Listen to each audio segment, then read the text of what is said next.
তামোলপুৰত প্ৰাক্তন বিটিচি প্ৰধান হাগ্ৰামা মহিলাৰী আৰু বিপিএফ নেতা ধৰ্ণেশ্বৰ গয়াৰীৰ প্ৰতিকৃতি দাহ। তামোলপুৰ জিলা UPPLৰ উদ্যোগত আজি পুৱা হাগ্ৰামা মহিলাৰী আৰু বিপিএফৰ নেতা ধৰ্ণেশ্বৰ গয়াৰীৰ প্ৰতিকৃতি দাহ কৰে। উল্লেখ্য যে বুধবাৰে সন্ধিয়া কোকৰাঝাৰ জিলাৰ নায়ক গাঁৱত UPPFৰ নেতা তথা সভাপতি প্ৰমোদ বড়ো আৰু উপসভানেত্ৰী প্ৰতিভা বৰ্মাৰ গাড়ীত শিলগুটি লাঠিৰে আক্ৰমণ কৰাৰ ঘটনা সংঘটিত হৈছিল। এই ঘটনাৰ উচিত তদন্ত বিচাৰি লগতে 24 ঘণ্টাৰ ভিতৰত দোষীক কৰায়ত্ব কৰাৰ দাবীত তামোলপুৰত UPPLৰ বিক্ষোভ প্ৰদৰ্শন কৰে। উক্ত ঘটনা BPFৰ সদস্য সংঘটিত কৰা বুলি অভিযোগ তুলি হাগ্ৰামা মহিলাৰী আৰু ধৰ্ণেশ্বৰ গয়াৰী প্ৰতিকৃতি দাহ কৰে। প্ৰতিবাদকাৰীসকলে হাগ্ৰামা মহিলাৰী মুৰ্দাবাদ, ধৰ্ণেশ্বৰ গয়াৰী মুৰ্দাবাদ, BPF গো বেক, হাগ্ৰামা গুণ্ডাগিৰি নচলিব আদি শ্লোগান দি পৰিৱেশ উত্তাল কৰি তোলে। ধমধমৰ পৰা ৰবীন হৰিয়াৰ ৰিপৰ্ট, পাটকা নিউজ। হাগ্রামার গুন্ডাগিরি না চলিব, হাগ্রামার গুন্ডাগিরি বন্ধ করো, সরকারি কবে সরকারি মুজাফর বিপিএফ বর্তমান নীতি বন্ধ করো, বিপিএফ কবে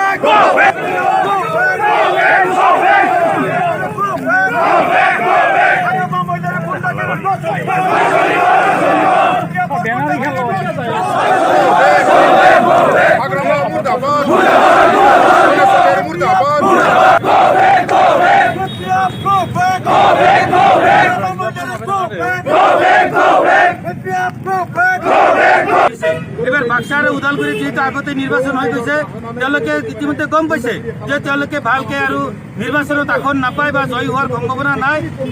পৰাজয়ৰ আশংকা কৰিয়েই আমাৰ সভাপতি তথা আমাৰ প্ৰাৰ্থীসকলৰ ওপৰত আক্ৰমণ কৰিছে আৰু আমাক মানে ভয় ভাবুকি দিবলৈ ওলাই আহিছে।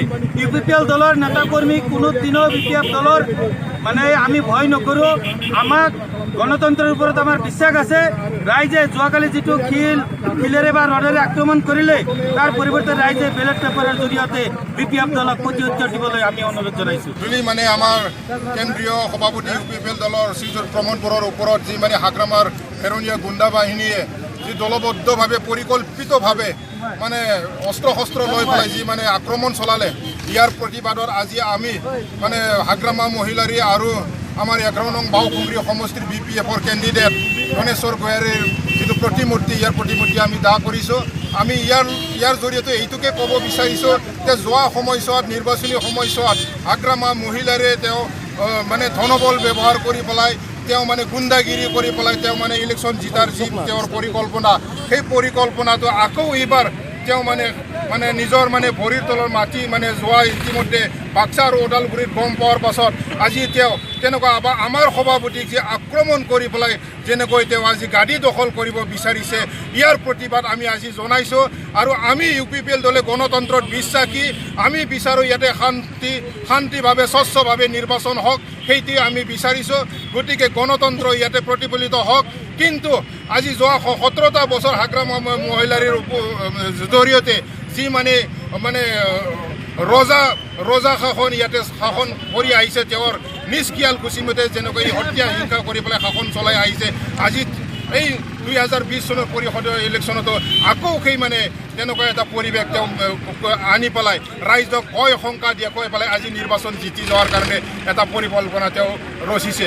গতিকে আমি সকীয়াই দিছোঁ UPPL দলৰ তৰফৰ পৰা যে তেনেকুৱা হাগ্ৰামা মহিলাৰীৰ যিটো পৰিকল্পনা, সেই পৰিকল্পনা কেতিয়াও আমি বাস্তৱ হ'বলৈ নিদিওঁ।